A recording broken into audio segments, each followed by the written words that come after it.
Hem sahabe-i kiramlar döneminde Resulullah'la beraber arkadaşlık ettikleri müminler,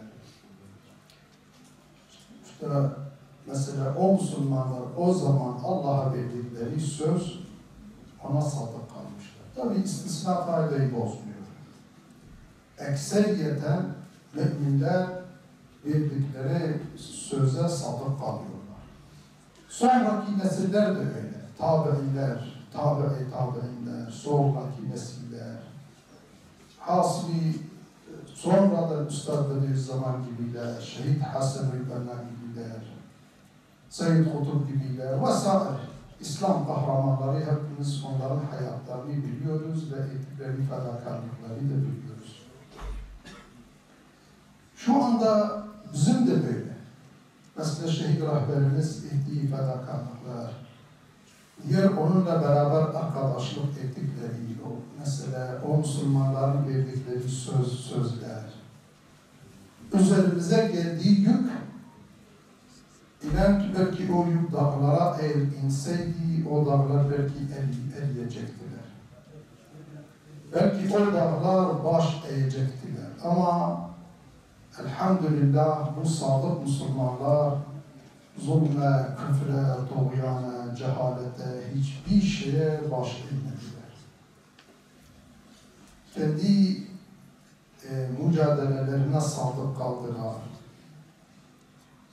Ve bu kadar şehit, belki 1500'e yakın o uğurda şehitler verilmiş.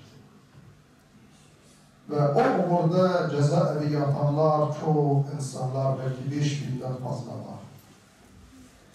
Ve belki bine yakında şu anda muhacir ve insanlar muhacir, kendi varatlarını, memleketini terk edenler var.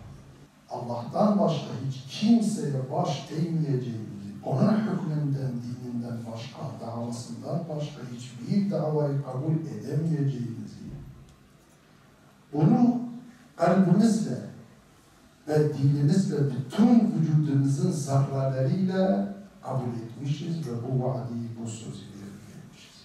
Kainat Allah'ındır. Bizi yaratan O'dur. Bütün alemi yaratan O'dur.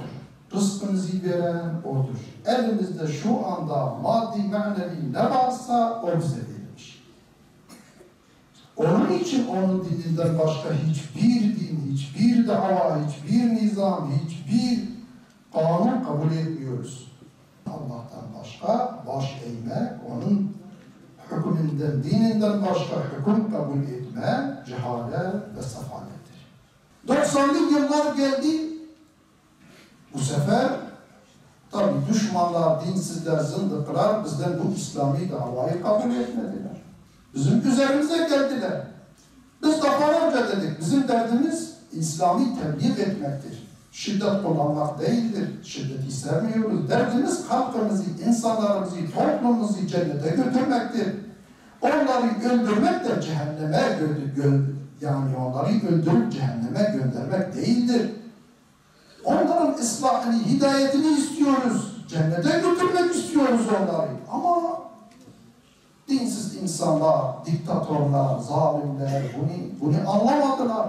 Üzerimize geldiler, davayı kabul etmediler. Bize dediler, ya bu memleketi terk edeceksiniz. Veyahut da bize teslim olacaksınız. Veyahut da sizi öldüreceğiz. Biz dedik, ola memleketi terk etmeyiz. Halkımızı, memleketimizi hiçbir zalime, diktatöre teslim edip de bu memleketi sahipsiz bırakmayız. Biz davamızı, dinimizi de hiçbir zaman terk etmeyiz ama ölüme hazırız. Hiçbir zaman ölümden kaçmayacağız ve ölümden korkmayacağız. Ve adamlar da bunu anlamadılar. Kendilerini denediler. Ve elhamdülillah halk-ı kainat her zamanki gibi yine kendi hizbine, kendi davasına, kendi sadık mümin kullarına yardım etti ve bizi galip getirdi. Hem dünyamızı Müslümanların, Resulullah'ın ümmeti, Rabbimizin mahlukları, zalimlerin, diktatörlerin hakimiyetinden kurtarıp Allah'ın adaletine teslim etmek. Allah'ın ehkamlarını, adaletini insanlarımıza, dünyamıza hakim kılmak için. Hem bunun için mücadele ediyoruz, hem de ahirette cehennemden kurtulup Rabbimizin cennetine girmek için mücadele ediyoruz. Hem dünya için hem ahiret için. Ahiret de ebedidir. O zaman şu anki kafirlerin yaptıkları cehd ve gayretten 1000 kat daha fazla çalışmamız lazım. Eğer 1000 kat çalışmazsa, daha fazla gayret gösterilmezse biz kaybedeceğiz.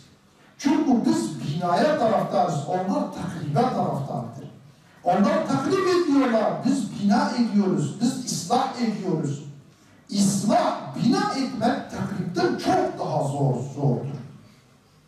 Asıl gerçek milliyetçiler Müslümanlardır. Gerçek hem dünyayı halkımıza kazandırmak çalışıyoruz, hem de ebedi saadeti, cenneti onlara vermeye çalışıyoruz. Kim İslam'a yapışsa o kazanıyor. Dünyayı da ahireti de kazanıyor. O yükseliyor. Çünkü Allah diyor وَلِلّٰهِ الْعِزَّةُ وَلِرَسُولِهِ وَلِلّٰهِ İzzet, gerçek izzet Allah'ındır. Peygamberindir, müminlerindir.